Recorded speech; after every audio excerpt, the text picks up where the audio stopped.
But you can stretch it to 80 days. So it's a big initial investment, but if you stretch it and you just replace some of the GH that you're running, so you take 2 IUs of GH off, you go from, let's say, 6 IUs to 4 IUs, and you add in the Increlex, I think you can get much better results.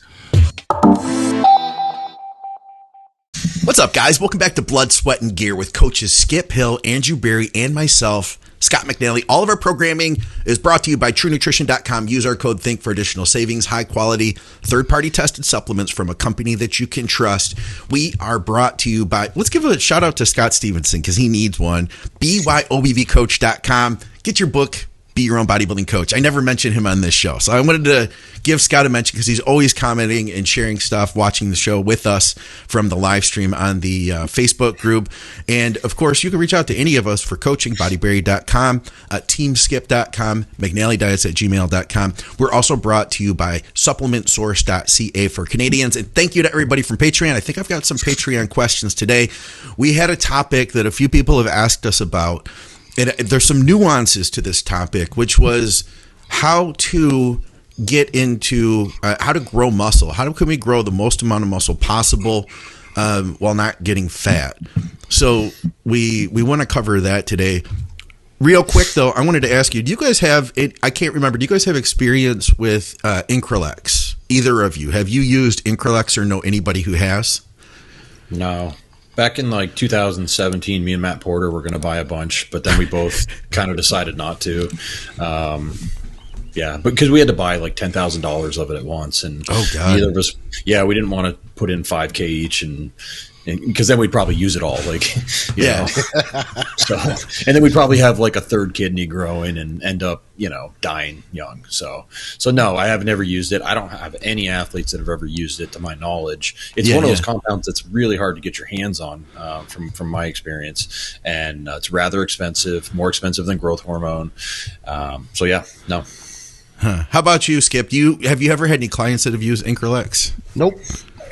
And I think it's funny, though, that Andrew makes that point, and probably use it all. It's kind of like when you have a bunch of growth hormone. Your dosages typically go up when you have more on hand than if you have to keep getting it. And I'll be honest, I don't know a whole lot about it. To be honest, I haven't looked into it much because it is so ridiculously expensive, and the risk of all of those nasty things that can go wrong.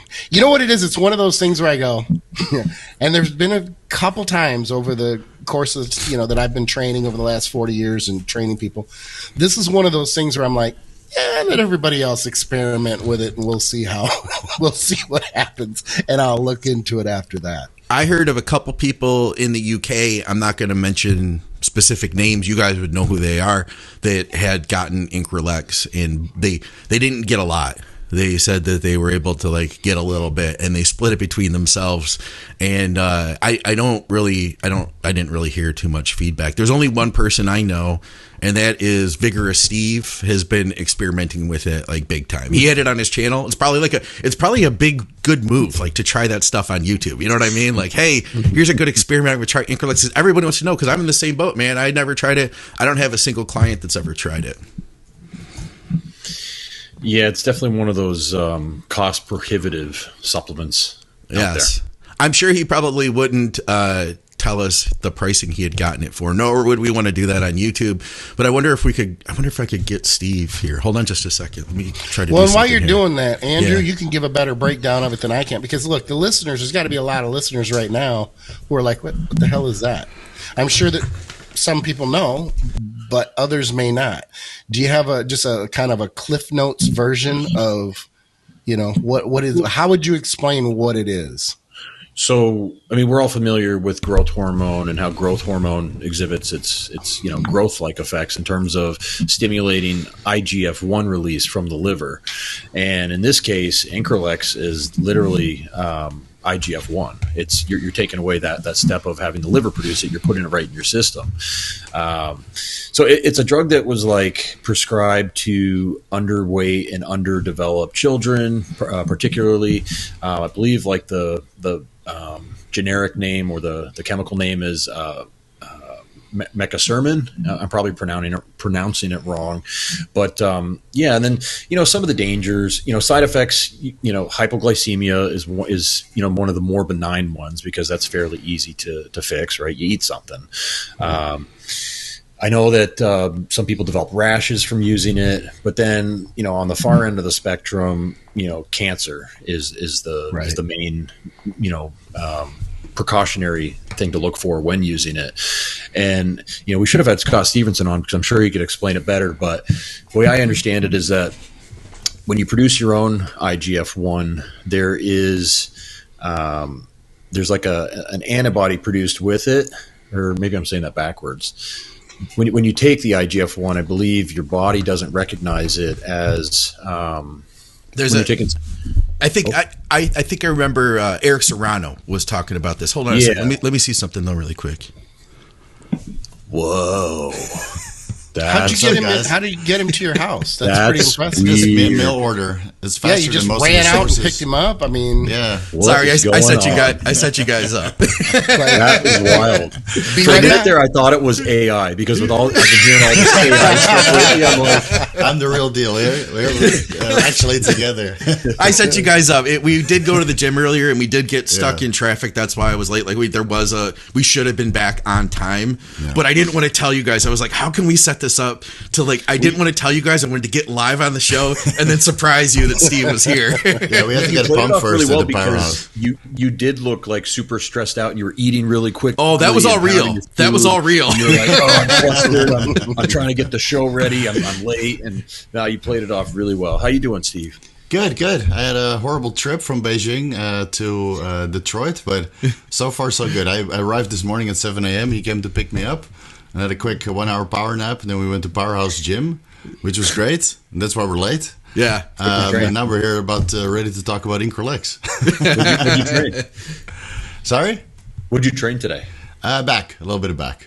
Yeah, Nice. a little bit of biceps. Awesome. We didn't have so much time because we knew we were running late. So Yeah, if we would have cut it one bicep exercise short at the end, we had to throw in. They had the Strive bicep curl machine, and we used that. Had we not done that exercise, we would have made it a little bit sooner.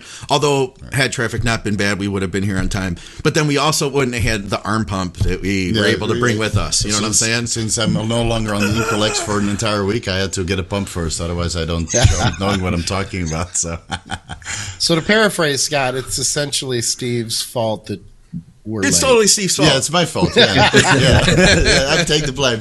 My sincere apologies, guys. So the Increlex thing was literally just finding a way. I was like, how can we bring you on? How can we talk about you and say you know what I mean? So now I'm interested. So you are using Increlex? Yeah, so I ran it for about 6 weeks. In between, I ran it for 10 days up until a Japan holiday, and I gained a boatload of size because I think either receptors were fresh or my IGF-1 binding proteins were very, very low, right? Binding protein 1, 3, and a couple of the other ones.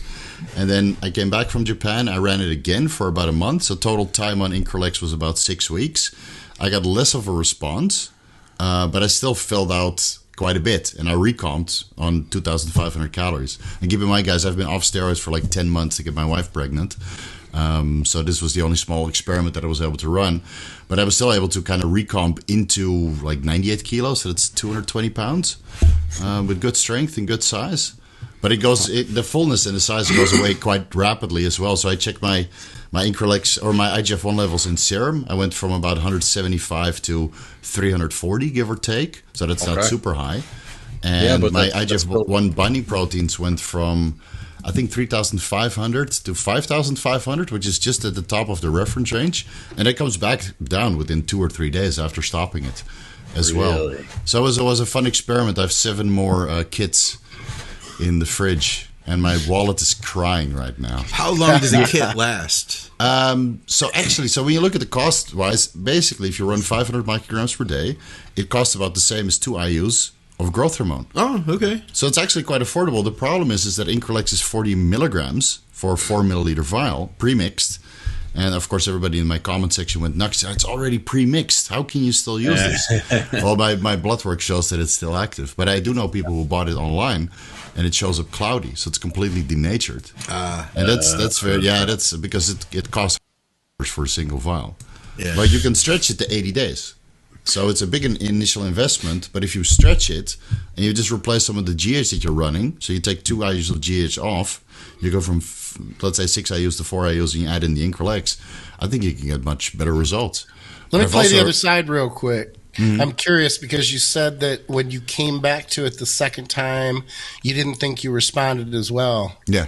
Could it be because it was already reconstituted and was degrading? No, it was the same vial. So what I did is I had the vial, I transferred it to 4 sterile vials, and then I mixed in bacteriostatic water just to dilute it a little bit because the concentration is so high that on the insulin syringe, if you want 500 micrograms, it's literally like 0.5 IU. So so you have to dilute it with another 4 milliliters. Every 10 milligrams of IGF-1, you dilute with 4 more milliliters of sterile water. And then, so I went through the first vial and the second vial, and then I gave some to some friends of mine to try it out. And they got a great response initially, but they didn't take that break. I think maybe because my body was just more receptive and my diet was a little bit different. I ate more before I went on holiday, and then I ate less afterwards because I wanted to look good for Swiss. Yeah, I'm just sorry that we're not that good of friends. Yeah, so I tried to find ways to bring it in here, but Chinese TSA is horrendous. Yeah. Chinese TSA. It took me 3 hours to pass immigration there. So if I didn't pass through China, his fridge would be full with. Well, it's probably because they knew who you were. That's all. Yeah. Steve would have woken up. I would have been like, I don't know where it went, Steve. I don't know. Am I supposed to be a keeper of everything in the fridge? I don't know. I think that's Vigorous Steve. We better pull him aside. It wouldn't sound like that. It would sound like. And I know that's really racial, but it's still funny. So whatever. It was pretty intense going to China, but it was fun. Let me ask you, Steve, also. Yeah. Were you taking a single dose per day, or were you breaking it up into multi-dose? So I had a consultation with Scott Stevenson because he's obviously very knowledgeable on the subject. So he gave me some guidelines to kind of follow. So I tried pre-workout administrations for a week. I tried post-workout. I tried pre-bed for a while. But it seems that the pre-workout administration gives you the most fullness. Yeah, I can see that. And the most nutrient absorption, even though technically if you do it pre-workout bilaterally, let's say you train chest and you do 250 micrograms left and right, then it would leak out of the skeletal muscle through the increased blood flow. And then it would bind up to binding protein, so you get a diminished effect systemically. But locally, I think you can still get a good response, from the insulin-like, effects that it has overlapping into the insulin receptor. Okay. So it's quite interesting. Yeah. But for recovery, I think, honestly, since it has such a long half-life, and they say that it doesn't work if it binds to the IGF-1 binding protein, but you had that other product, Iplex, which is literally mescarcin Increlex IGF-1 bound to the IGF-1 binding proteins, and then it was shipped frozen. But I don't think it's produced nowadays. And that was used for the same medical treatments for kids with short stature that were IGF-1 deficient. Yeah. And then they inject like 0.04 to 0.12 milligrams per kilogram of body weight. So I would have to go up to 12 milligrams per day. Yeah, that's what I was going to say, because I know that it's about 40 to 80 micrograms per kilogram, sometimes up to twice a day for short stature children. And I was trying to do the math to figure out what the dose would be for you if you were following the childhood recommendation. And 12 milligrams. Yeah. So there goes your wallet. This is unaffordable. Yeah. But and that's where I was getting at, because I started off by saying that it's one of the more expensive compounds you can add in. I don't know for a fact what, say, someone like Nasser was taking, but I know that I've heard many stories about how he was using it. Right. I would assume he was probably on that 12 or 15 milligram dose a day, because I don't think money was the obstacle for him in that situation. Right. Would you guys agree? When I meet Milos again at the Mr. Olympia, I'll ask him in private to see if he has any insights. And I talked to several IFBB pros who reached out after I posted it public. And some guys ran 500 micrograms, some ran 200 micrograms, but I've talked to a couple guys who ran 4 to 5 milligrams per day. Wow. Okay. And those were the guy who mutated in off season. Huh. So I have a feeling, I'm just throwing this is complete speculation, but you guys seen James Hollingshead lately? Oh, yeah. Yeah. The dude, I see. Okay, I'll stop right there with that smile, because in my mind, this is where my mind went. European coaches that are able to get this.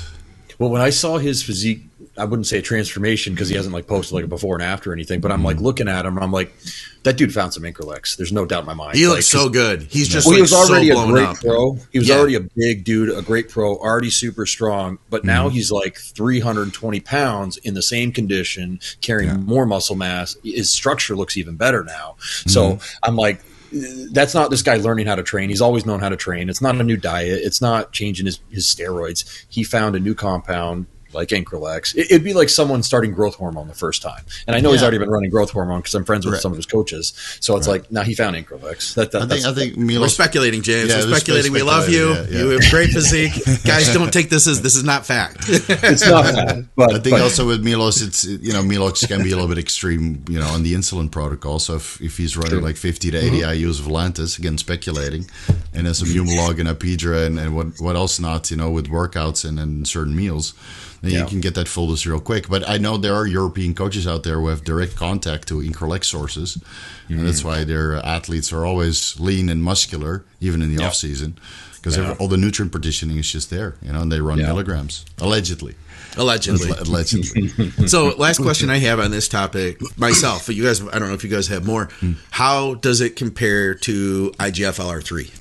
Which is what we probably all, if any of us have used IGF, that's probably, you know what I mean, like what we have. So with IGF and LR3, I tried many different sources out there. Some are better than others. You get an effect, you get that pump, right, if you take it bilaterally pre-workout. And it's the same with IGF-1 Des. Sometimes it really works, sometimes it doesn't work at all. Again, it depends on the source. But that's kind of child's play compared to the Increlex. Because, 250 micrograms bilaterally is insane fullness. Even when you barely eat to, recomp and do some cardio and don't have so much carbs, it's like everything gets sucked into the muscle and it just sticks there. And the weird thing is, what I also noticed is that it improves your endurance a lot. So with heavy strenuous sets, like 9 to 12 reps, where normally you would be winded, you get off the machine or the exercise and you're like, okay, easy. You walk 30 seconds, you can go again. Right? And with intra-workout nutrition, it's even better. So it's like literally everything gets sucked up. And I didn't use anything besides HCG and FSH for fertility purposes. So my testosterone levels are like 700 nanograms per deciliter. So it's not like that is a compounding factor. It's not like I'm on Anadrol and Tren and whatever else. That is just 2.4 IUs of GH before bed and then Increlex around the workout. And I had a great 6 weeks. But I feel that this compound is wasted on me right now. Because I'm not on cycle and not trying to grow. So I used the most expensive body recomposition drug out there. And now it's just sitting there in the fridge for when my wife is pregnant and I do want to, look a little bit better than, just a swimmer physique. That's awesome. Great. I'm not usually this quiet. No, I'm happy. You're not. I'm happy to talk to someone that actually used it. That's kind of where I am. I'm just. It's always one of those like, you hear stories and you read stuff, but it's never direct. Hey, this is what I've experienced. This is what I felt. These are my doses. So I'm really happy to. I'm always happy to have you on, Steve. But I'm really happy we're having this conversation. Honestly. But it's surprisingly a lot of IFBB pros reached out. Some from Germany, some from the UK, some from America, some guys that were able to get like their hands on one, single vial. So they have 40 milligrams and they made it stretch like 80 days, so 500 micrograms per day, and they got great results. And they showed me the before and after pictures, and you're like, that's some serious shit. And of course, these guys are completely dialed in, so this is just icing on the cake. But it's a fat layer of icing. And it's actually quite cost effective when you look at it that way. I mean, the initial investment is a couple $100, but when you stretch it out, it's quite doable. I think also sourcing too, because I did see someone selling some fake packaging, I think, on the message boards years ago, and you could easily spot if you just looked up, a real bottle. You could.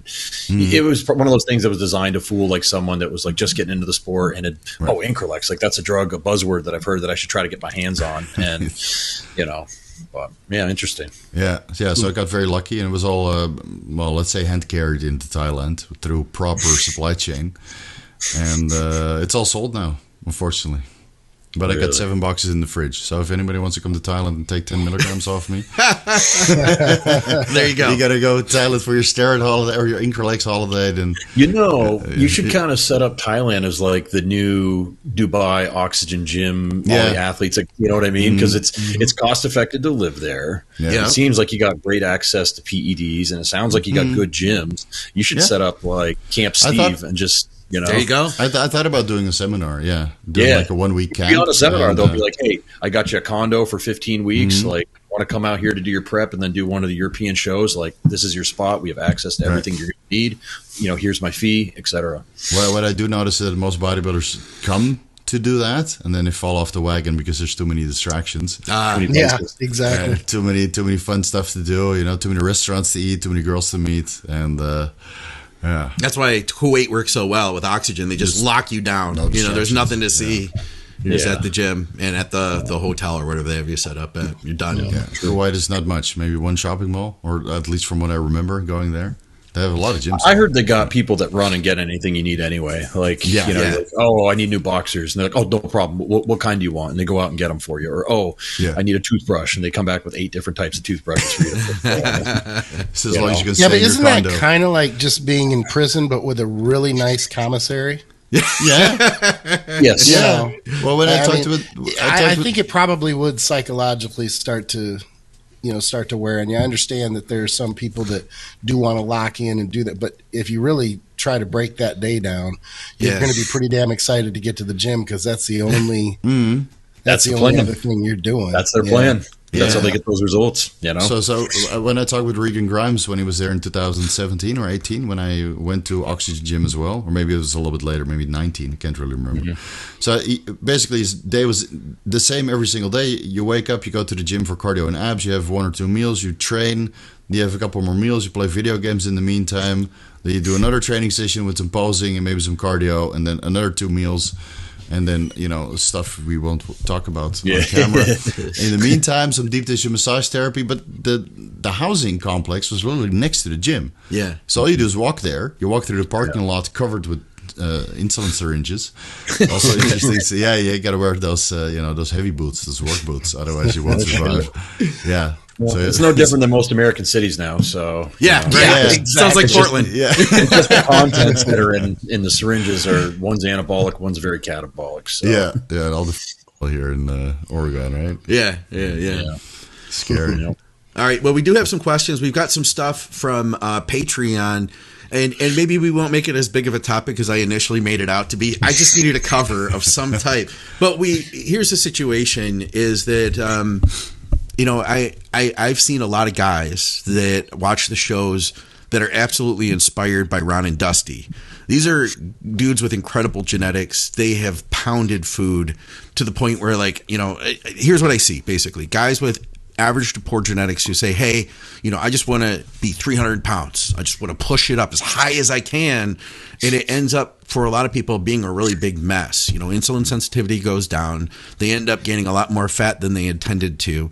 And then it becomes a lot harder to get back into shape. They end up sacrificing a lot of muscle. So for a guy who has good genetics, and I'm not saying that, or some variety of good genetics, there's a lot of people that may be able to do that. There's a lot of people that can't. And so the question is how do I grow muscle without getting fat? I thought maybe we could give people some tips on that topic and then knock out some Patreon questions.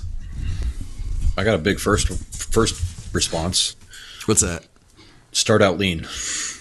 Like, Yeah. There you go. That's step number one. I think we you can need to all start agree out on in that. a lean insulin sensitive state. Like Steve's talking about a great recomp he had, but Steve's a technician on his own body. He does tons of experiments on his body. He knows exactly his caloric content, his caloric expenditure, all those little details and things. The average person either doesn't have the time or the wherewithal to really hone in on that stuff. That's why they hire people like us, right? So I think the main thing is if you're an average guy, let's say you're 20% body fat, you need to get to a place that is more than fairly lean. I would like to see like a 7-8%, not contest shape, but like, hey, you're 4 weeks out from a show, we could really push. I think that's a great starting point. For a fact, you're going to be very insulin sensitive. I won't steal everyone's thunder and go into the whole thing, but that's just my thing to add. I really think you need to start out in a very lean state if you want to maintain insulin sensitivity and grow without getting fat.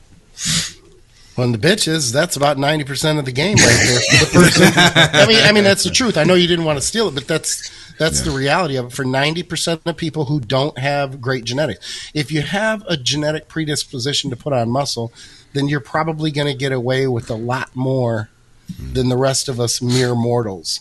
So you may not have to get lean because you're not going to struggle as much with insulin sensitivity. So I guess the response or the answer, I think, needs to be geared more towards the 90%. And I think the vast majority of people listening to us are not genetically gifted. I do understand that Nick and Nick's mom listen.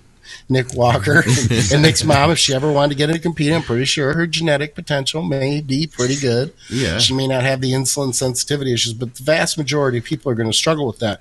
So number one, I'm just going to reiterate what you said very quickly because Scott hates it when we go over the same thing, and I get it. But it is, number one, get lean. It increases insulin sensitivity. I would say even borderline depleted. I mean, you don't want to just necessarily – if you naturally run lean, I would say even push it and just get yourself depleted. But that point before prep is a good window, I think, where if you are 7-8%, I mean, look, most people on stage are, without calipers, but a true body fat is a low 6, high 5. You got exceptions to that, but most people are in that area. So you're pretty close to being contest ready. You're a month, arguably 6 weeks in there somewhere. You're ready to grow. And then the next step is how you're going to step that up incrementally and be able to read your feedback, stay insulin sensitive, push enough calories that you're growing, but not so much that you're going to lose sensitivity, and ride it. Literally just ride it as long as you can. Be able to know when to pull back if you need to pull back. I'd ask Scott and Steve, piggyback off that. I mean, is there more there? I think the occasional mini diet, when you start to lose insulin sensitivity, like you dial it back, you maybe do 1 week, 2 week, 1 month if it's required, clean up a little bit of body fat because eventually you're going to gain some body fat, so if you can dial that back, like the body fat that you just acquired is also very easy to diet off. So if you can hover around 6 to 8% body fat with careful manipulations of your diet and then dial it back once you go over 8%, 10%, then you can easily get back to 8% again. But the muscle mass will stay and the strength will stay because the diet is so short. So if you do multiple phases like this, maybe 2 months, 3 months on a caloric surplus with a couple increments, and then 2 to 3 weeks on a caloric deficit, I think you can do that cyclically for 1 or 2 years and just put on mass and mass and mass and mass, and never really feel like you're struggling during the off season because you always have a couple weeks at the end when food really gets high, and you never really feel like you're dieting because it's only 2 or 3 weeks at a time. Well, you have to live like a hermit. Yeah, that's the part. That's the part people struggle with, right? Because as soon as you go on holiday, this momentum that you now built, right, the increased metabolism, the nutrient partitioning, and everything else that goes alongside of it, you go on holiday like I am now. By the time I get back, I have to start from scratch again. Right. I think people misunderstand too. So let me just clarify what you're saying because I completely agree with you. You basically have to treat your off season like a prep when it comes to, in the sense of structure, rigidity. You need to eat when you're supposed to eat. You're not, I feel like having a few beers with my friends and throwing down some pizza or going to Vegas for the weekend. It's you can't approach it that way. 90% of us can't approach it that way. There's a 10% that can get away with it. But the rest of us, again, you have to approach it basically with the structure that you would approach a prep. So when guys ask, I'll do whatever it takes, and you tell them sit at home for a year and only live in the kitchen and the bedroom and go to the gym, that's the only time you can go out, and on the way back from the gym you can do grocery shopping, that's how you get to 300 pounds. And I think Ron and Dusty will tell you the exact same thing. Right. That's all they did, and of course some business on the side. But I think the best times I grow is when I just lived as a hermit. Yeah. Eat. And the drugs are not even that high. 500 tests, some insulin, some GH.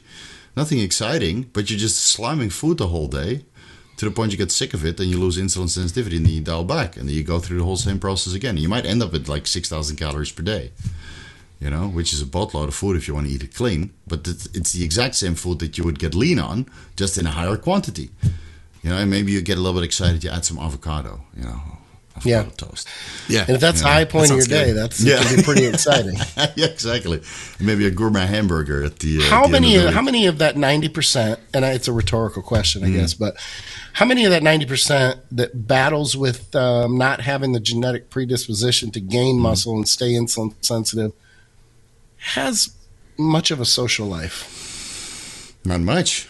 I know, right? It's down there. You got to live like a hermit, and the most social life you have is creating content online. Yeah, so you interact with people through the the YouTube or the Instagram. It's not real interactions because you're just doing the business of bodybuilding. Yeah. And then the only interactions you really have is just through the comment section because you're growing, and everybody's capitalizing on it.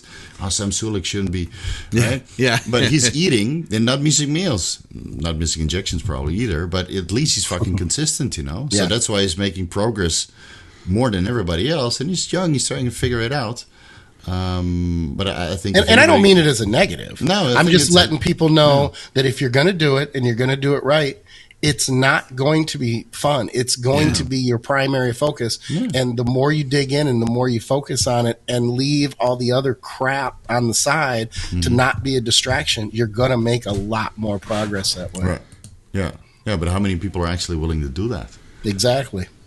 I've gone through a couple phases of my life, and at one point, this business starts to call, and then it's hard to really juggle the off-season lifestyle and then making solid money. So, which you do need for bodybuilding purposes because bodybuilding is very expensive sometimes. Right. I want to throw a thought in there to you guys. One of the things that I mentioned to a guy recently was a guy who's well under 200 pounds. I'm going to say he's in the 180s. And he wants to grow as much muscle as possible. And like a lot of guys, he's impatient. Like he wants it all and he wants it now. We really struggled to get him in shape. Like he really had to burn the food down low. He gained some good initial weight in his off season growing, and we're at a point now where we're just attempting to try to go. I want to see the scale move, but I want to see it moved in a controlled way. Like I don't want to see like 4 pounds a week. You know what I'm saying? Like I know that's trouble. So for somebody who maybe isn't going to have like the Ron and Dusty genetics, I'll call it, for putting muscle mass on, I might just have them try to go up a pound a week. And if they're getting stronger, if they're they're progressing in the gym in one way or another, and everything's like feeling good, digestion's feeling good, they feel awesome, and the scale's moving up. Like my thought is how much muscle can we really gain in 1 week? If we go up 1 pound, did we really grow like a pound of muscle in 1 week? Like my thought is no, we can't. You know what I mean? Right. But we can maybe set up some of that structure to grow muscle, and what can we really go up a month? Can we go up 4 pounds of pure muscle in a month? Like that's a lot, So my thought is 50 pounds in a year. Yeah, right. Yeah. If you do that in 5 years, you're going to be 400 pounds or whatever. Yeah. I wish. So my thought is that's one of the routes I've taken with people is just control how fast that scale's going up and recognize, like really ask yourself, how much muscle do we really think we're gaining in a week? Mm-hmm. Yeah, because there's a huge gray area there too, where people gain the weight, and as you pointed out, it's not all muscle tissue. There's hydration, there's fullness, there's glycogen, there's arguably sub-Q water in there too. So, and another thing that I'll do, piggybacking off of what you said, Scott, is if we do have a big gain, a 3 or 4 pound gain, or we have a 3 pound gain, then I see another pound or two, then I'm going to pull it back and try to stabilize that weight for a couple weeks. I may not bring it back down, but I'm going to slow it down. I'm going to try to stabilize it. We'll keep it there for a couple weeks. And then you also commented on strength. If you're increasing strength within bodybuilding rep ranges, it's going to be virtually impossible not to be growing tissue. So that's another indication or a micro gauge to be able to tell whether you're growing muscle tissue or doing what it takes to grow muscle tissue and progressing in the right direction without the scale making these big jumps. You kind of mature into that weight. Where you get up to 250, 270, 280 pounds. And you just keep it there, but then slowly the body composition gets a lot better. You get more acclimatized and accustomed to this weight. The bloat goes down. Maybe the intestinal mass gets less as well. And then, the difference over the course of like 2 or 3 months, even if you hover at 270 pounds the entire way, if you do the before and after pictures or the transition, you see that it's such a phenomenal progress. And of course, the logbook will represent that. So it's not only about body weight, but it's, the body composition and kind of how you carry that 270 pounds really plays into it. You're talking about basically a recomp, and I couldn't agree more. And I think what people need to understand is not everybody can recomp terribly successfully. Because if you're able to recomp, then your insulin sensitivity isn't too bad. No. There you go. Yeah. I mean, if you're able to maintain that weight and you're getting leaner and your strength is going up and you're just like, my scale weight isn't moving, you're still insulin sensitive to the point where you're responding and you're growing. I always tell my clients, it's the best of both worlds. If you want to ride that as long as you can ride that versus just pushing your weight up. We're in an industry, where women tend to focus on the scale because it's kind of a tool to measure body fat and how they feel about their body fat levels. On the other hand, guys look at it and it's a measure for us to gauge whether we're gaining muscle tissue or not. And on both sides of no matter the gender, it's a really bad way to look at it. The scale is only one tool to help you gauge progress. It's still important and it's still a great tool, but it's not a standalone and it's not the last word. I would add to this that at one point you get so big that you're going to need a CPAP machine. Maybe because your neck is huge, maybe because the food is pressing against your diaphragm at the middle of the night, right? If you're going to bed with a full stomach, it can also exacerbate sleep quality. Yeah. So I think at one point everybody's going to have to succumb to the CPAP machine. Or you're Ron and Dusty, who neither of them needed one ever, at their biggest. And I think it's a genetic thing. Yeah. I don't need one either. But Ron Partlow is like, digestion issues? I never had digestive issues. Oh, sleep issues? I never had sleep issues. He's like, I got up to 300 pounds because that's what you do when you're in bodybuilding. Well, he's in that 10%. He doesn't qualify as the 90%. Right, yeah, but he's also a different mindset. He's got that old school mindset. Like today, we're much more educated about, are you absorbing your food versus just eating the food, right? Yeah. I think he's got a little bit of that old school mindset of like, well, coach said to eat 12 ounces of protein per meal, 6 meals a day. And there probably is that. And that's but what he was like, my stomach was never upset. He was like, I get bloated, but like everybody, if you're eating that much food every day, your stomach's going to be bloated. But he's like, I never had like acid or anything. You know what I mean? Yeah. So it's like, that warrior mentality though, because like I never thought I had digestive issues. I thought I'm just doing what it takes to get big until I really analyzed them. Like, oh wow, this is an actual digestive issue, and it could lead to SIBO, and it could lead to this. And, you know what I mean? I hear what you're saying too. The education level is so high today that I think we can do things a smarter, safer, healthier way. Whereas back then it was just grit and get it done. You know what I mean? Yeah, and you see that nowadays with the Olympia competitors. They're 300 pounds, but they can still pull vacuums. But that wasn't the case 10, 20 years ago. Sure, so just make a dose on dextrose powder and very rudimentary essential amino acids. But nowadays it's all pre-digested. We use the high brand cyclic dextrins and some other formulas for intestinal health. And I think that's the biggest difference of the last couple of years, that really people focus on the digestive part and not just slam inter-workout and simple sugars, causing all this visceral fat buildup. So the guys are bigger than ever, but they can pull a vacuum. And I think the entire top 5 can pull a vacuum now, which is a huge big deal compared to what we had in the 90s. I mean, everybody had pregnant bellies on stage. Well, into the 2000s. Yeah. Definitely 2000s for sure. You're pushing a lot of weight when you time your sex around meals. Like, I sure hope I can pull some ass in the next 45 minutes because I got to eat. And I don't want to say anything, but it'd be nice if we could get it on right now. But then you don't want to right after you eat because you're like, well, I just can't move. Yeah. So what about James that said, how do powerlifters and strongman grow so much while holding so much fat? Is it drug dependent or just raw power? I guess we could speculate, right? Everybody's unique. Yeah, but they're also not necessarily as concerned about their physique and their performance outside of the gym, right? I mean, it's a kind of a different animal because, sorry, Skip, we can't hear you, buddy. They don't care about their physique as much as we do. So it's about the aesthetics of it. So, holding 10 extra pounds of water doesn't, okay, whatever. It's a little bit more hydrostatic pressure for me when I'm benching or squatting or deadlifting. Whereas we care about those things. And I will say this, I do think bodybuilders especially pay a lot more attention to health markers than powerlifters. Like all the powerlifters I've ever worked with, blood work was like something that you did when you got sick. Yeah, exactly. It was what you did if you found out you were sick. It wasn't a preventative thing. Whereas bodybuilders, I mean, we got 19, 20-year-old kids that are getting into bodybuilding that have already done labs for us on their questionnaire intake. Thank God. Right? It's about time that started to happen. Yeah, I get it all the time with the kids. Like, hey, do you want me to send you my blood work too? And I'm like, oh wow, like I wouldn't have even thought that a 19-year-old kid would have thought to get that done. So I just think it's a different game.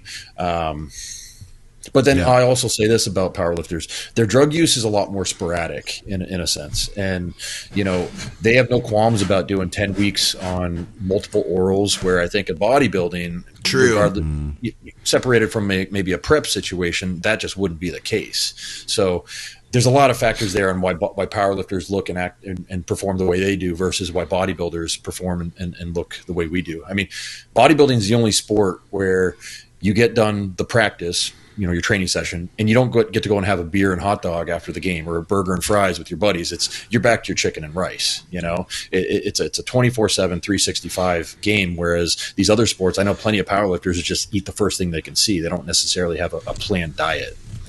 When you look at the max weight of bodybuilders versus powerlifters or strongmen, I mean, the powerlifters go up to 400 pounds and the bodybuilders go up to 300 pounds, give or take maybe 330 at the extreme end. But the difference is not muscle. It's maybe bone structure and fat. And water. Extra 100 pounds, and a lot of water. I mean, when you look at a Hafthor Bjornsson, when he pulled that 1,000 pound deadlift or the 505 kilograms, I mean, he was so bloated. I was wondering what he was running, but we can only speculate. Hey, what's up, guys? I have a lot of people who reach out to me on a regular basis who are trying to more effectively reach their goals. One of the biggest mistakes I see people make is that they're not getting enough protein. And there's only so much chicken breast we can eat through the day, but we can easily add a high-quality protein supplement to boost those numbers up. True Nutrition has just about every protein powder you can think of, from high-quality whey isolate. If you don't tolerate lactose, then you could use their beef isolate, or you could use their pea protein isolate if you don't eat animal products. They literally have everything you'd think of. I've believed in them for like a decade before they advertised with us, and they never went out of their way to say like, hey, we want to promote our stuff through you.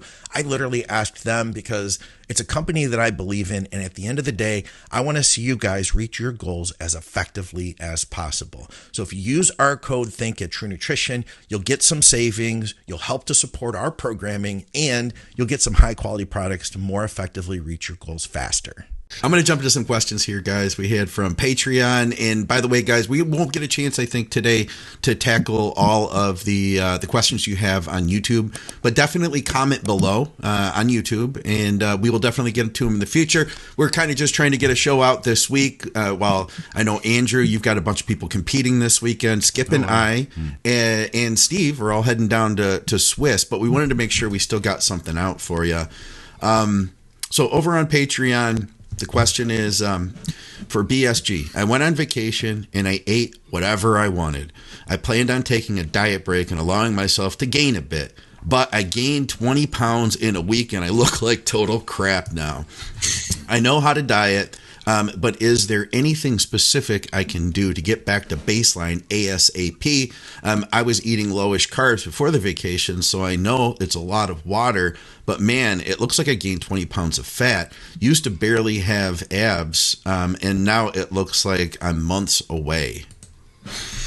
Go back to the regular diet. Give it a week. Yeah. You'll probably drop 18 pounds and you gain 2 pounds. Okay, whoop-de-doo. You can get it off in a week or two. By the time this show comes out, you'll be 5 pounds leaner, Yeah, exactly.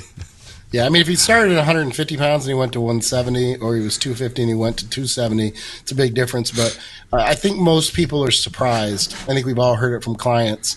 They don't know what to do, and we tell them to get back on their diet, and within 5 or 6 days, they're shocked that they not only had crazy good workouts and their strength is through the roof and the pumps are insane, which I say take advantage of that. But I almost read, in reading between the lines, when he says, I understand or I know how to diet, but then says, what can I do ASAP? It's a contradiction. Yeah. So you either know what to do and you get back on the diet, because there's nothing dramatic that you need. Let's just say you did add fat. There's nothing dramatic that's going to pull that fat up. You gain the fat. You ate like a hog on vacation. Sometimes we do it. I've done it. I've done it too. Yeah, we've all done it. There are vacations and that you just let it all fly, and then there are vacations where you train and you keep everything tight and you come back. And I always tell clients, it just depends. You have to put yourself in that first couple of days when you come back. Do you want to come back to have to clean up a big mess and arguably have your blood pressure high and everything? You also usually have flights in there, so you have cabin pressure. You have a lot going on. If you're on a lot of gear, I don't know that gaining a bunch of weight and getting on in a pressurized tube is a great idea. I tend to move around a lot, especially on an international flight, because I am scared to death of having a blood clot in my leg. Things like that. So I'm also 53, so I'm older than most who are listening, and certainly older than any of you guys. So get back on the diet, clean it up. You're probably going to be in very close to the condition that you were in a week. And if you're not, you've added some fat, and you need to you know how to diet. You need to dial the calories back and take off those few pounds. Can I ask you guys something? Mm-hmm. Have you guys ever traveled for a show via plane? Have you ever held water from traveling on a plane? Not really. I haven't, but I have had clients who have. I came here shredded, but I didn't eat. Getting through an airport, you're doing 6 times your normal daily steps to get to So I'm like, are some of these guys that are holding crazy water, are you literally being wheelchaired or riding one of those emergency vehicle plane things? food. This is what a lot of competitors make the mistake. First, you have to fly out at least a week for your competition. Mm-hmm. So if you hold water, you can fix that with a little bit of depletion workout and then start the loading process. But a lot of these guys, they just eat the plane food. And the airplane food is full with sodium. You can see it right when they land. So I fasted, right? From Beijing to here. It's a 25, 27-hour trip. I didn't eat anything. I just drank water. I arrived just as lean as normal. Right? You probably look dry as a bone. Yeah. I have no indentations in my ankles. I walked at the airport. I walked every hour when I was in the plane.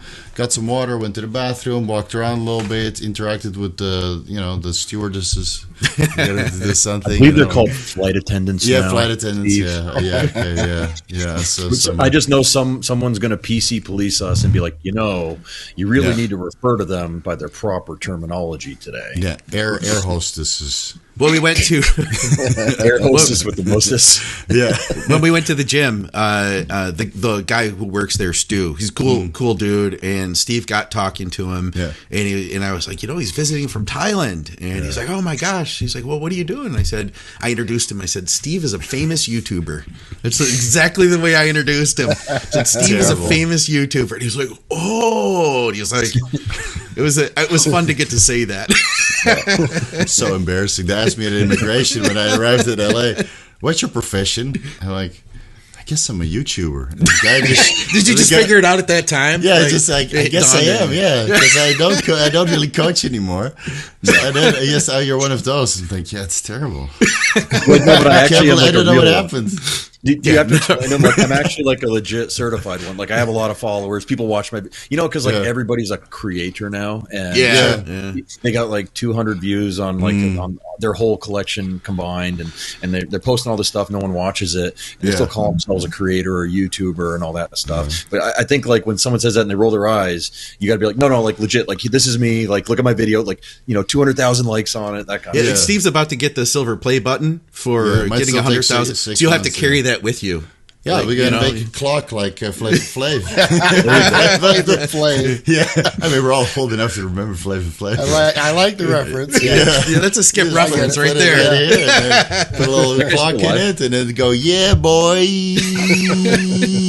The whole time. So, yeah. No, it's.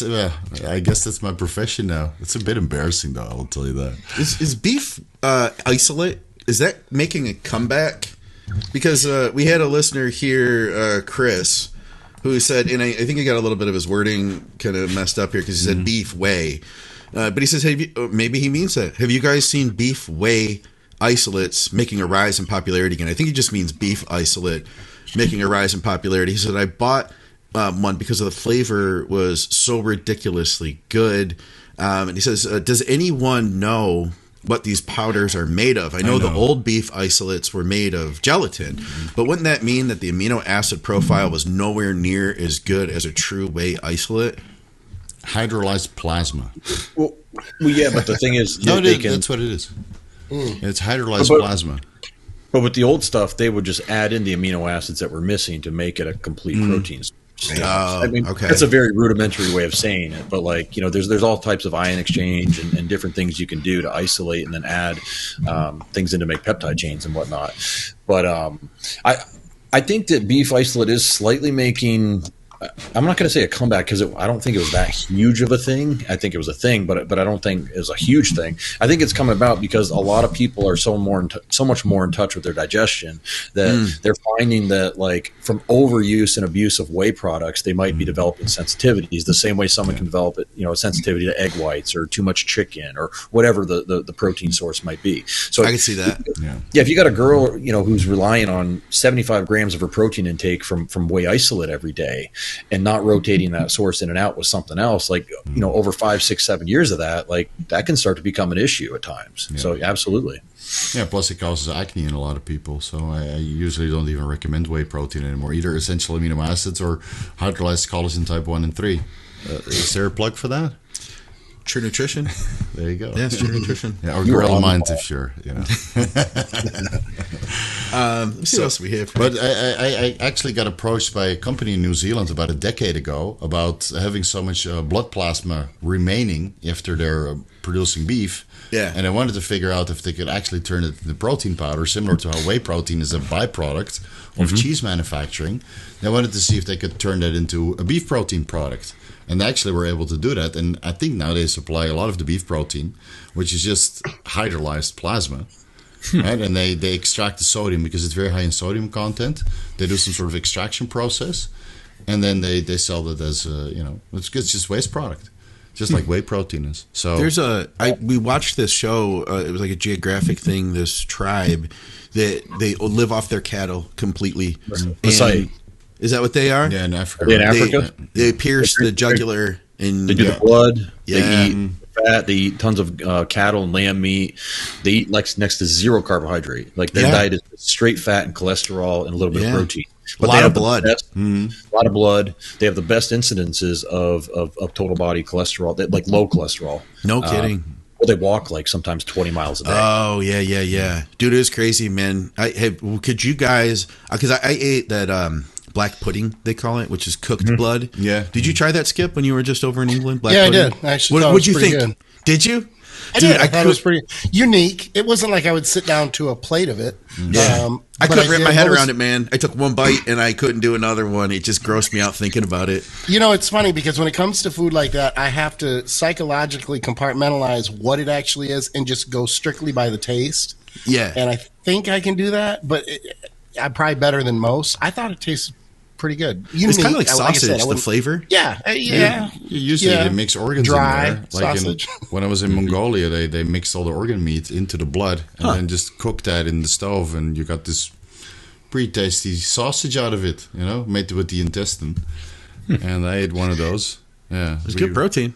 Yeah. But eating that daily, no thanks. Yeah. Yeah, but you know what I always tell myself? It's all just carbon bonded to hydrogen, bonded to nitrogen. Like, if you just tell yourself that, like, you can almost eat anything for a couple bites or a meal. You could get jacked off of blood. Like they had these big pitchers too, and they're like, and they would mix it with milk as well. So they drink the blood straight, and then they'd mix it with the milk, and then it was like kind of tasted like milk, but kind of tasted milk like... has some enzymes to break it all down. Think about this though, for anybody who's listening and they go, "Oh man, I can't even believe that. I would never eat blood, or I would never drink blood, or anything like that." Yeah, but you're okay with eating or drinking the cow's bodily fluid that comes from a bag that looks like it has dicks all over it. So I don't know if one is any worse than the other. I don't know. This is what you came here for, isn't it? That's what you came here for right there. I'm a big milk fan, not for digestive purposes, but just for taste. I was like I would go to the fridge and drink cold, milk out of the jug and be like, "Oh, this is the best thing Do you drink ever." it anymore? But, no, from either, a digestive standpoint, I think it's garbage. But if it's an ice cream, then it's okay. But one thing I refuse to do, I've never been on. Maybe if I was on a farm, I would do this. But I'm not going to drink milk from an udder. I'm not doing it. Yeah, I'm just not going to do it. No. It hits me in the face or something. Yeah, I'm trying to get it in my mouth and it hits me in the face. And what about if I get it in my eye? You already know, like, and the hand motion, and you're like, you get it in your eye and it burns. I'm just not doing that. What if it's a human udder? If it's your wife, you say, with extra milk. Get all that colostrum in, you can't miss that IGF-1. Yeah, don't give it to the baby, just take it yourself. Oh, we did have a training critique actually from one of our guys, and by the way, too, especially people from Patreon. If you guys want to take part, we'd love to. We're trying to make a regular segment out of this for Blood, Sweat, and Gear. If you have any training videos, hit me up over on Patreon. I'll get you my information, and you can send it over to me. This is one of your clients, Andrew. This is Chris, and I think you guys he just did a show, didn't he? Yeah, I think he's like 6 weeks post show right now. He did the I think he won the Cal State. Okay. It's one of the California shows. That's like I think he did one of the joint pro. No, maybe it wasn't a pro show. I can't remember off the top of my head. But yeah, good competitor. I think he's got a really good physique and a good future. I think he doesn't think he looks as good as he does, which in a way is kind of a good trait for bodybuilders. Isn't that all of us? You know what I mean? Or half of us? But it's 50-50 because some guys just think, when they walk around the gym, they think they look like the man. And you're like, right. You have no idea about the wall you're walking into next week in the open class or in the national level or whatever it is that they're doing. And they come back, and they stay covered up and they kind of go into a hole for like the next 2 months until they get back in their head that they're the shit again. Right. But this is Chris. This man looks very insulin sensitive. Yeah. Is this a physique? Okay, we're doing a physique. Well, I just critique? introduced him. I wanted to bring his pictures up because he was talking about his training. And so I got a few videos here. I'm going to see if I can go straight to these. But he was saying, and you guys, I put that shot up because you guys can comment, but he said he felt like his arms needed work and he had a hard time connecting to his arms. I'm telling you, when I look at this picture, and maybe part of it is because he's in really good shape, but I feel like he has like his biceps look really strong. And I mean, I could see maybe everybody could look better with bigger arms. We can all use bigger arms, right? But I don't look at this and I'm not like, oh dude, those arms suck. Yeah, I think a lot of times, because I have similar arms in that sense, when you have longer attachments and you don't have like the short head, that gives you that nice peak. When you have those longer, what's that? My wife's talking. I'm sorry. When you got those longer muscle attachments, you kind of feel, because like you might have a buddy that just has like this crazy Ronnie Coleman peak whenever he does, a bicep curl, and you just see that and you start thinking in your head, well, like I don't see that when I do that. But like as part of his physique, though, I think they match really well with his physique, and I wouldn't call them a weak point by any stretch. Yeah, I agree. I think he can fill out his triceps a little bit more, but it's always a continuous process. And maybe the exercises that he's doing right now for triceps are just he's not feeling them too well. Let me see if I can just pull this straight in. I might have to actually I have to download them. It looks like. So you guys are gonna have to fill for me for just a minute while I continue to. And guys, there's always synthol. Yeah, exactly. There is always synthol. But use that as a last resort.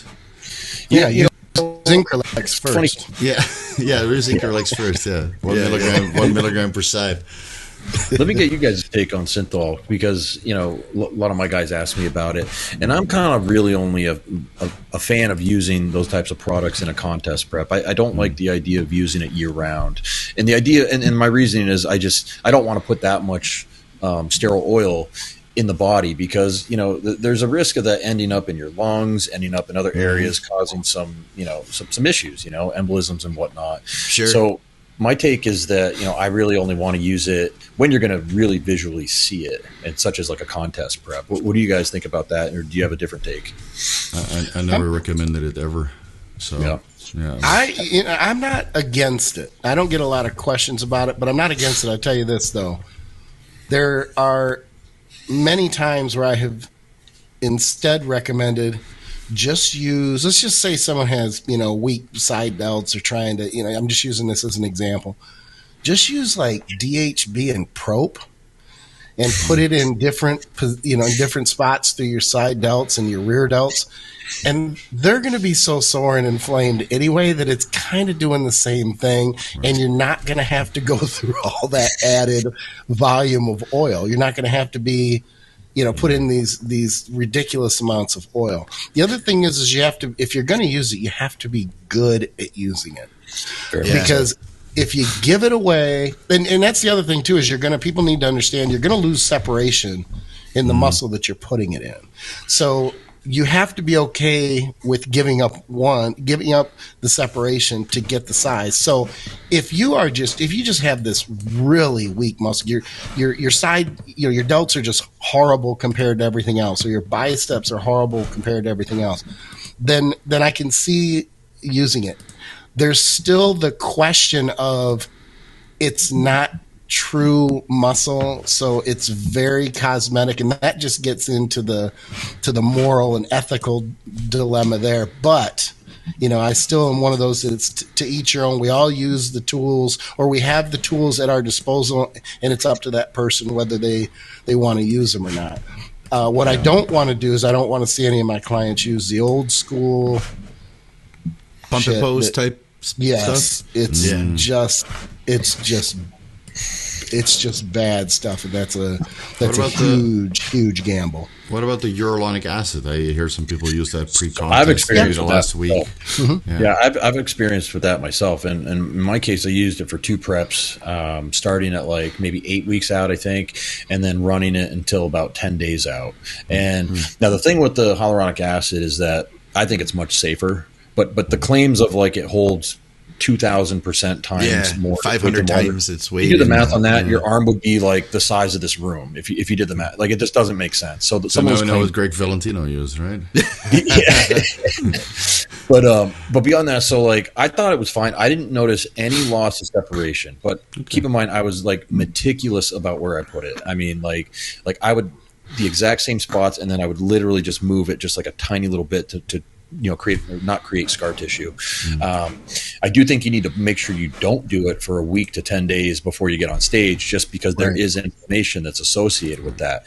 And I'll also say this though, the hyaluronic acid, you lose that visual gain or effect, you want to call it, a lot quicker than say the synthol oil-based products. I'm talking like you start losing it like within 2 weeks. So it's not a permanent thing. It's not I think the reason why the HA guys try to promote it as you need to use it year round is because you take 2-3 weeks off, you're like, I don't even feel like I've started using this stuff yet.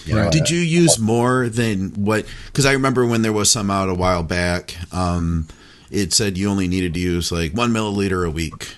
Something like that. That wouldn't do anything.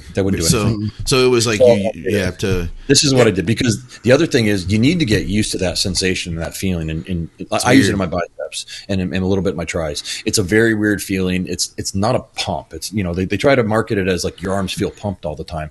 Nah, it's more of like a dull ache. It feels like there's shit sitting in your arms, for lack of a better term. Yeah, it takes a while to absorb also. So that's why maybe you have the 2-week sweet spot. Yeah, and so my protocol was, and some of the clients that I had used this was, start out with a CC. Like I did it in 2 spots in my biceps because you needed to do the peak and you need to do both heads, right? Mm-hmm. So I would start out with 1 cc twice a week, and then I would upgrade that to 1.5 cc's twice a week, and each week I would add a half cc twice a week until I got to 3 cc's total. So eventually it was a total of 12 cc's in the arms each week after like 6 or 7 weeks. And that would be the peak of it. And usually that would take me to like 12, 15 days out from the show. And I might repeat that one more time and then stop using it completely. I've got the videos here. I will add just one thing, and I knew a good pro who used it in his arms, traditional SEO, and he ended up suffering damage from it. And as he retired, like his biceps just didn't peak the way they used to. So I think that has to do with the length of the needle he was using and neuropathy and nerve damage. And I've talked to Dante about this extensively. Like we sent pictures back to each other back and forth about guys that have done, it's very obvious and very well-known pros that did this in the 90s and early 2000s. And we're famous for using like those 1.5 inch, you guys can probably think of who I'm talking about. Kind of has a name that sounds like royalty. That, their biceps just don't look good anymore. I hate to say it, but yeah. Okay. Here's some training stuff. I don't know what the order was here. I'll mostly just focus. You gave me some tricep exercises. And this looked like it was the most like compound movement that he had. So I'll bring this one in. Let's see. Oh, and it's not showing. How do we go? How do we do that? Let's see. Does that work? No, apparently that's not working. You know what? We're just gonna have to skip this time because I have things set up completely different with having Steve on and all of this.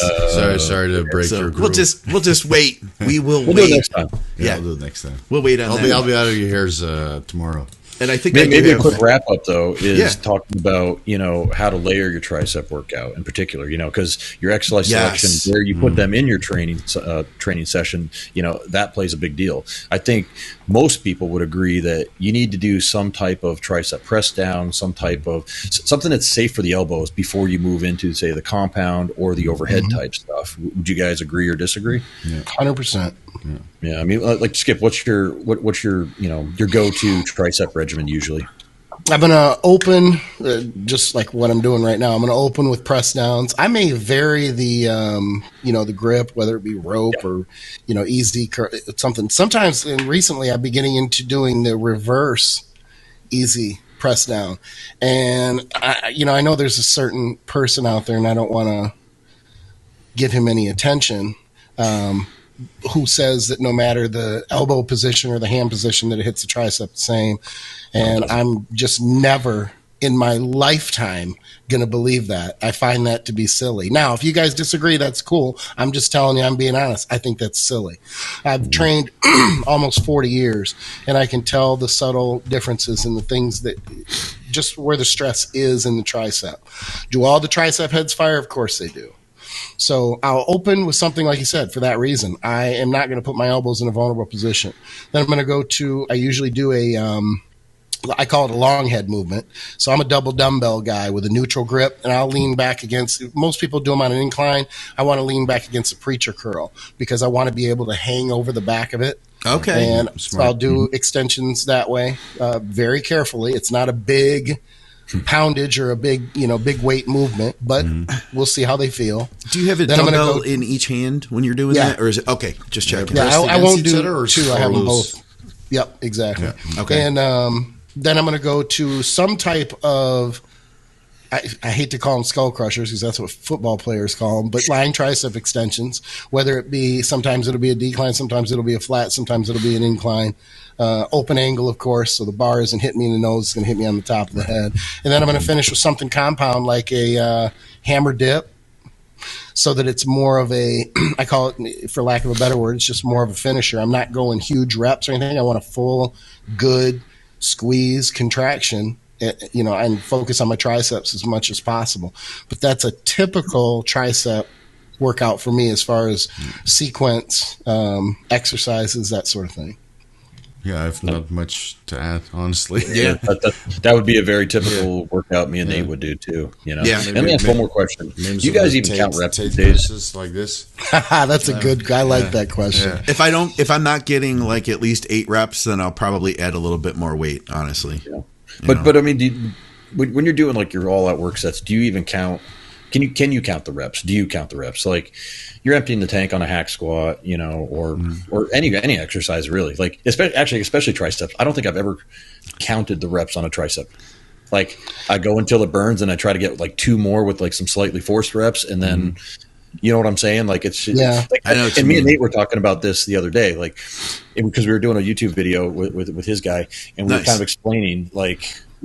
We're not so concerned with like these numbers because everyone's always so concerned about numbers, reps in reserve, progressive overload, all these different data points. And we're like, well, we're experienced. Like we know like when we're hitting effective reps and when we're just warming up or we're just kind of bagging it, And I think that comes with some experience to the point where like, we don't need to know that we did exactly 12 reps. If that was the goal of the set, maybe we did 15, maybe we did 14, maybe we got 11 or 9 or something like that. But we know that we effectively hit the set. That was just kind of a point that I was trying to make there. I count them, but it's more out of habit after training for so long. Sure. I don't care. I guess a better way to explain is I don't care where I end up. It may be 13. It may be 16. If I get to 15, some people be like, oh, okay, I'll go up. You know what? Maybe I have this thing where if I get to 15, I have to get to 16 because if I get to 16 and the form is tight, then I know full well that I need to go up from there. But there are days, I don't have rep schemes. So there are days where sometimes it's 12 to 15 for arms, and other days I might drop down. And I rarely do, but I might drop down under 10, down to like 8. But that's later in the session where I'm completely warm and I'm not feeling anything in my elbows. There's nothing there that's making me go, be careful. It's just one of those days where everything feels real good. The contraction is good. The control is good. I'll stop and exercise if I feel like if I'm not feeling it evenly left to right. Yeah. That set is done. And if I can't get into a different weight and feel it, I'm changing that exercise out. I won't battle left to right on anything. Legs, back, arms, nothing. What about number of sets you guys would do on a tricep day? Or, tricep exercises that you're, all your exercises together that we've just talked about. How many would you I just go set for, my Skip? 4. I try to stay with 2 working sets per exercise. Sometimes it'll go to 3 if it feels great.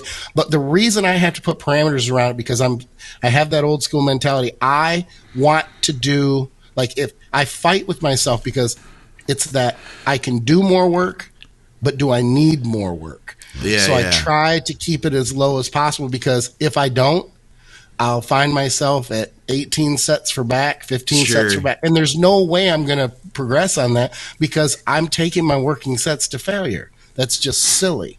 So I have to put parameters around it, but I might change it by 1 or 2 depending on how that exercise feels. Right. Yeah. And then regarding in relation to other workouts, like if you do your push day, you have chest, shoulders, and triceps. So it's a lot of extra volume. You're already hitting your triceps. Sure. But if you do a separate arm day, you could probably get away with more working sets. Which I think is a very good point, because I train arms the last day of the week. They're not a priority for me. I don't have great body parts, but my arms are better than pretty much everything else. So I leave them for the end of the week, and it's still a hard workout, but it ain't legs, it ain't back, and it ain't chest and shoulders, because I need help on everything except maybe arms. Yeah. I do like between probably, I think it ends up somewhere between 9 and maybe 15 sets. Right. But I mean, it's taken into account, like, because as Steve pointed out, like, well, did you do 1 or 2 tricep movements as part of your push day? Well, that's kind of in the back of my mind too. Like, I'm not going to do 16 sets for triceps for 3 or 4 days later if I just did, you know what I mean? So we have like a set routine that we're like a structure, I should say, we're following, but we're not married to it, like we were doing, like, say, chest, shoulders, and triceps. Actually, we're doing arms with chest and shoulders, maybe two exercises for arms each. And then, like, I think last week, our chest and shoulder workout was just going so well that we just kept it at that. And we said, let's just throw an arm day in this week. So we went a little bit, we did more volume and did a voluminous arm day. But this week, we probably won't do that. It'll probably just be back to our chest, shoulders, and arms again. So I think here's something else, too. I just wonder what you guys think on this. Training biceps, as an example. I don't consider hammer curls, and I know you guys you might be like, oh, wait. But I don't consider hammer curls a direct bicep exercise. I do. I don't count them. I either add hammer curls at the end of biceps as an extra exercise, or I leave them out completely. It doesn't change my direct bicep, kind of like an overhand grip for biceps. It doesn't change my volume for biceps. I love doing them. I just don't do them. I go like this. Oh, like I'm trying to straighten my arm out. 10 minutes later, you get cramps every time. Yeah. Really? Yep. Yeah. I do them at the end of my pull day. Yeah. Okay. But again, I do push-pull legs right now, but I do legs twice. One quad focused, one hamstring and glute focused. And because I'm not really building muscle, I'm just trying to maintain what I have. Which ain't much anymore, but getting up there after 10 months off, man, it's hard to sustain. It's really hard. Yeah, but like, I think what you're doing is a good blueprint for guys that, like, you're trying to get your wife pregnant. We all have guys that are in that situation at different times of their training careers. I think this is a good blueprint, because some guys, when you take the drugs out, you realize how much it was supporting their physique, because and you're like, okay, we really need to focus on your training and diet and all these other things that I thought that you had under control. Whereas, like, Steve, I wouldn't have known that you were off, anabolic PEDs, with the exception of the peptides. Yeah, absolutely. Yeah. So, great blueprint. Thank you. And I give you props for actually getting off gear to get your wife pregnant, because any one of us would have stepped in and gotten your wife pregnant for you, and you could have just stayed. Oh my God, I get these questions. You knew that was coming. TRT. Was it that predictable for real? Damn. You knew that was coming. It was good. Yeah. It's a classic Skip just moment. Trying That's what to you help came a for. friend. That's what he came trying for. to help for a sure. friend. That's all I'm doing. Yeah. Completely selfless. let's wrap this thing up. I know, Skip, you got to fly in the morning, or tomorrow morning, you said, right? You're flying out to Swiss, and we're going to drive down. So Steve's only real visit to the U.S. was getting to see places like Los Angeles, downtown Los Angeles, and Las Vegas. Yeah. So he hasn't seen like real America. We're driving through the country, through Ohio, down to Columbus tomorrow. He's getting to see like what the real Midwest is. But I will say this is a perfect time because all the leaves are like perfectly changing right now.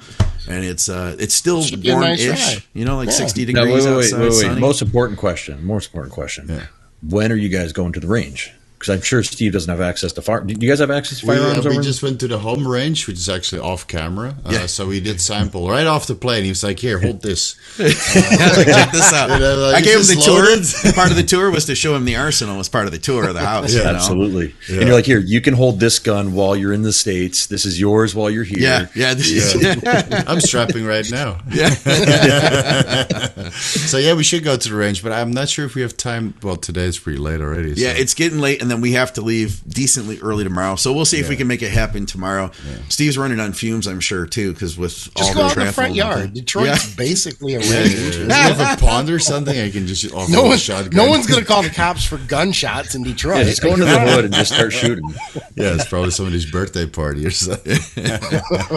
But we appreciate you guys tuning in and hanging out with us. We'll be back. So as always, comment with questions. We appreciate everybody, all your questions and comments. You guys help to make this thing happen. And of course, if you're new here, I should have mentioned a long time ago, hit the subscribe button because we need to try to catch up to Steve. Yeah, subscribe, guys. I'll have Steve's information down below too. If you guys aren't already subscribed to him, what are you doing now? Like, I know you're away, so like, what's going on with the channel at this moment? I have like a lot of videos preloaded. Okay, and then I got some content from China, training content. So I'll do like voiceover, and I don't know, whatever happens. Right? If I don't have content, then I guess there's no content. It's that simple. Yeah. Okay. I mean, what am I gonna do? I'm here to have fun and meet my friends and go out to dinner and get fat and enjoy America. So if there's no videos for a month, then too bad. It'll be videos when I get back. And you can't recognize me because I have like the Michelin Man face again. Who's this guy? Yeah. He's really off cycle now, Yeah. So we'll take it as it goes, man. All right. That sounds good. Yeah. And of course, go to bodyberry.com. You can reach out to Andrew there. teamskip.com. You can reach out to Skip there. McNallyDiets@gmail.com. As I already mentioned at the beginning, TrueNutrition.com. Thank you for your support. You can help to support us by shopping with them and using our code THINK. supplementsource.ca for Canadians. They have great deals that change week to week. Basically, all the questions we had today were from Patreon. I have a thread over there for Patreon questions. And you guys are getting to see the reaction videos early. I'm getting those uploaded right after we record them. So they're up like a week in advance. That's just a small way that I can say thank you to you for supporting our shows. And that's all we got. What'd you think about sitting out on the show, Steve? This is your first time actually here. Great. Yeah, it's surreal to be in the studio. That I've been watching your channel since the early days, since before you had a YouTube channel. It was just Advices Radio. So it's really cool to be here finally, because I was a big fan since the start. This is cool. Yeah. Well, we appreciate having you here, man. Anytime. And guys, if you see us at Swiss, just come say hi, okay? Don't be shy. Yes. Don't be scared.